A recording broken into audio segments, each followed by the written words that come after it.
like that, and don't push hard because you'll gouge the rim, but just pop it like that over. All you do is get it started, put a knee, and you just kind of walk it on. Use your knees to push. I set the spoon the wrong way, so it was like almost gouging the rim. So yeah, no. The spoon, you have to use the spoon is hooking into the rim. That's it. Hey guys, welcome to the Waterford Speedbowl, or New London Waterford Speedbowl. We're back here again with the 16 NEMA Light. Once again, we like to change things all week, so a bunch of things changed on the car. We're excited. Give it another go at another one of the fast tracks. And Eric's driving again. Have anything you want to say to YouTube? Yeah, I'm actually, after our successful run at Wiscasset and then learning a lot at Seacon, we're doing really well. We're getting closer. We're getting a lot closer. We found speed. Now we just need to find how to put it together for full features. So, never seen the track. Never raced here. So, looking forward to learning and trying to find speed all through the day. You just missed your brother's lesson on doing tires. Oh, you want me to show you how to do it right? All right, so what's going on today, Uncle Matt? We're back here at Waterford with the Tiger car. We're back here at Waterford with the Jim O'Brien and Sons full NEMA car, Tiger theme. First couple races so far this year, it's been okay. We made some, I wouldn't say drastic, but some different changes for this week to move the wing up a little bit. We're running a different left rear, just crossweight a little bit, see what happens. We've been struggling with the push on exit for quite a bit this year, so see what happens. We're excited.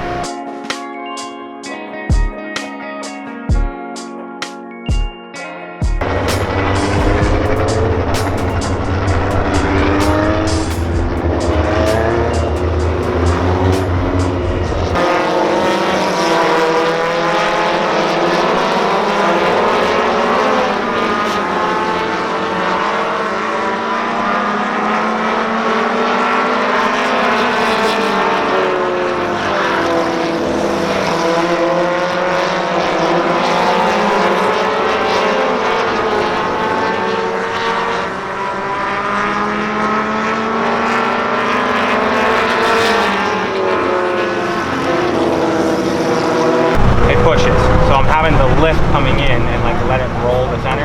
So I think if we, but then I can pick the gas up real early and it's really throttle sensitive, tight loops, everything. Like the car feels good. I'm just too tight getting in. Yeah. So I want to be able to run in deeper and not have to get on the gas as much. But if I carry like too much throttle and I try and like leg it in, it'll snap loose. So I have to slow down a little bit. It's just me timing with the track, but I think we should try to pick that rubber out of the front. And then I took a ton of rebound out, put a little back in, go back out and try. Just let me learn the track. Okay. Kind of went out there blind. I've never actually run this track. We were mid-pack, right with everybody else on old tires. So we'll slap some new tires on. We made wing adjustment, spring adjustment, shock adjustment, all little. And we'll see what happens. See if we can find out a little bit of speed we're missing.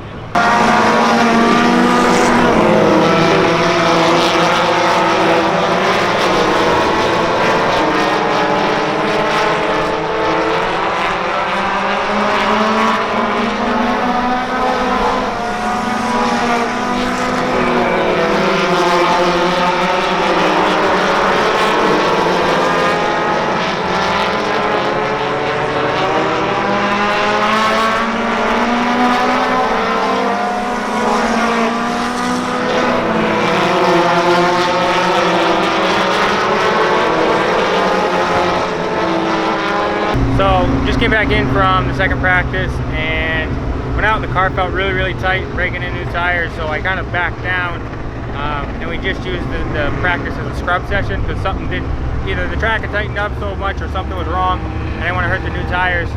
Came back in and found out when we had changed the front tires, we set the old tire, put the new tire on, and it never got set. So we went out with 20-something pounds of air in it.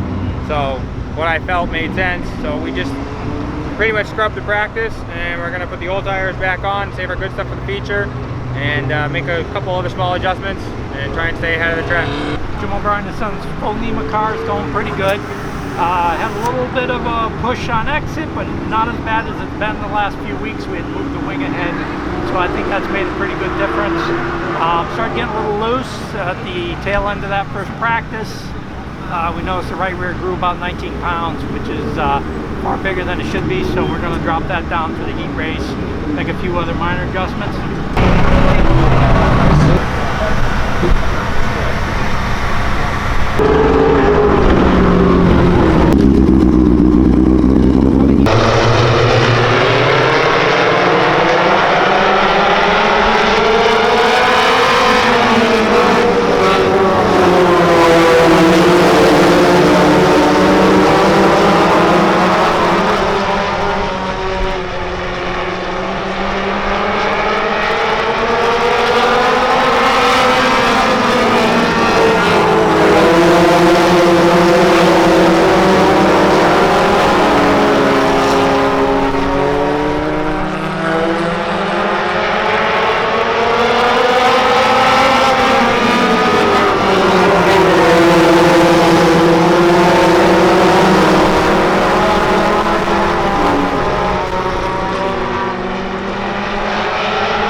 I can't drive in as deep as I want. Whenever I do, it starts to get loose, but this set of tires was a lot tighter. That was 11? I mean, a lot looser than the other set. 18, you said? So, and then if the track tightens up, we might be pretty close.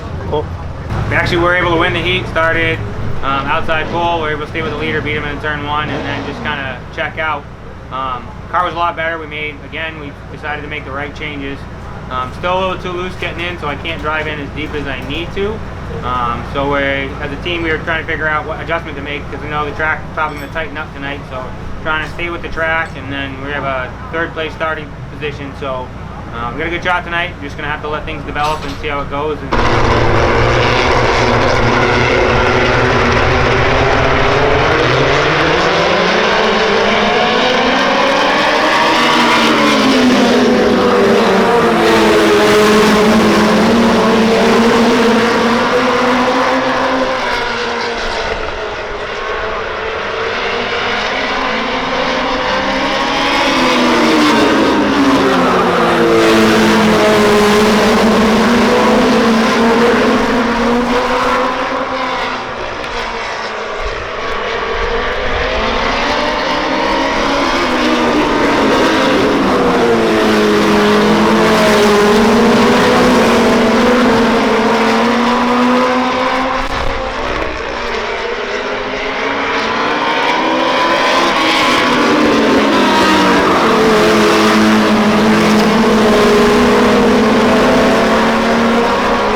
out of the turn, in the middle of the turn coming out, and then at the end of the straightaway he was catching it back.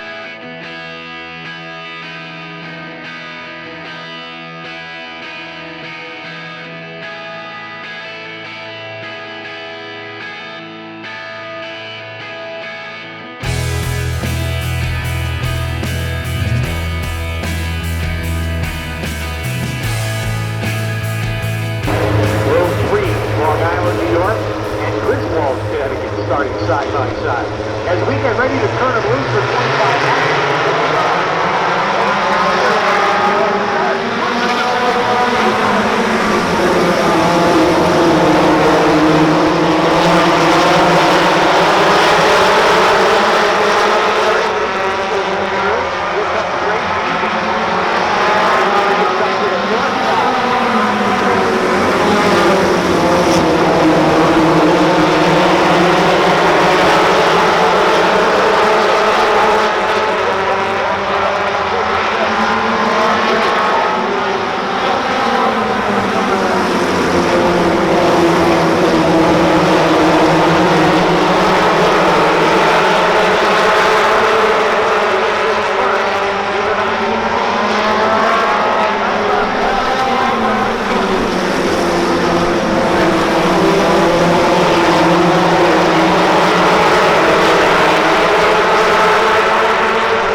Do you want to talk about your heat race? Because we haven't gotten to that point yet, and you're about to go out for your feature. I thought I already did. And there's been a lot of eventful stuff going on that people are going to find out in a second. But okay. No, we had a pretty good heat race. Car developed a pretty bad push, but started on the pole. Led 3 or 4 laps, maybe. Yeah, I guess 3 or 4 laps. But the push just got worse, so just kind of holding on. I ended up third. So we put the new tires on it for the feature, and made a little bit of stagger adjustment. I adjusted the sway bar on the front, so we'll see what it does. We got new tires on it, starting on the front row again, so fingers crossed. Just coming in from the feature, unfortunately again, not the result we were looking for. We made one small change, one small spring change, and that was pretty much it for the feature. And it made the car push like a dump truck. I don't know if it's a bad spring, bad tire. We put new tires on it, and the car was just absolutely horrible. It didn't look so bad because we got to the lead and had free track, but once the right front got hot, I was literally turning on the straightaway, and the car just would not turn. Did everything I can, hit the apron, inside car adjusters, everything I could do to make it turn, and it just was futile. It pushed so bad it was horrible. So went for the notebook. I'm getting sick of saying that, but we're learning, we're getting better. So on the next week, on the Monadnock, and see if we can keep it out of the wall up there. I don't know, how did we do? We ended up 10th in the car, the primary car, and that's good. the one that we just bought won. Shut your fucking mouth. I'm sorry, am I on speakerphone? Yeah, because my ear thing doesn't work. Oh, who hurt me? Everyone? Hopefully not your mother. No, she's in the other trailer. So. Oh, perfect. Okay. Awesome job, kiddo. All right. I wish I was there. Talk to me later. I'll call you tomorrow. All right, love you. All right, love you. Bye.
Ended up 7th, started 2nd. Not where I wanted to be at the end, but somebody got caught up behind me, went over my back wheel, but we all kept going. Still got a lot more in it. We'll dig it out. We'll see you next time. Oh yeah, by the way, Danny, it's not a picture. Oh no, it's a video? Yeah. Hell yeah. We can still hug. Yeah. I wish Alicia was here to be in it. All right, everybody. So the night went really good and so with the 16. But so last week at Seekonk, I bought your motor, right? Yeah, you bought my motor. It just came with the car. It came with the car. So this is Danny Cugini, driver of the 51, who is now driving for us. Which is great. It's great to be a part of O'Brien, and you know, we're gonna hopefully get some more wins with it. Car was on a railing. Yeah. So this was the first night we actually owned the car, and he won. So Couldn't ask for a better result to start off our partnership. That it was supposed to be a secret. I blew that thing. Did you know? I knew, but Oh, okay. Last night. Did you not? You knew, right? Yeah. Yeah, you knew at Seekonk. Yeah. Yeah, no, they told me last night. I didn't want anybody to know to screw up your handicapping. Yeah, but we didn't change anything on the books with NEMA, so it doesn't matter. Right, that's what I said. Yeah, they can't screw up our handicap. So, All right, so but we are going to register it now I figured you would. because you have to start in the back anyways. You're an asshole. all right. Alicia wants her name on the NEMA page. Yeah. That's fine. So it was supposed to be a secret. It was a secret until he went out and won the race, and then I blew it out of proportion because I figured we were in victory lane, and you know, we just let everyone know at that point, and I was really excited, and I wanted to say Dennis's name in victory lane. So really happy to get the opportunity to drive for them. I wish Alicia was here to see it, but she texted us and said congratulations, so that's all we needed. so I had to tell everybody because we were sitting in the stands, and when he crossed the line and won the race, Ryan and I were both cheering. You were going nuts too. I'm like, yes! And so I had to turn to my brother and tell him at that point. So at that point I said, oh, by the way, did I forget to tell you we're a 2-car team now? And he says, His face must have dropped. He said, what car? And I said, the 51. I said, I got to go down to victory lane. And he just sat there staring at me. That's awesome. I think he thought it was a joke. Was he really? What? I saw you two run into victory lane. I'm like, yeah, I can tell everyone. Good. Thanks everyone for watching Hometrack, and we'll see you next week. Make sure you like, subscribe, tell your friends, tell your race car friends, and show up to the track.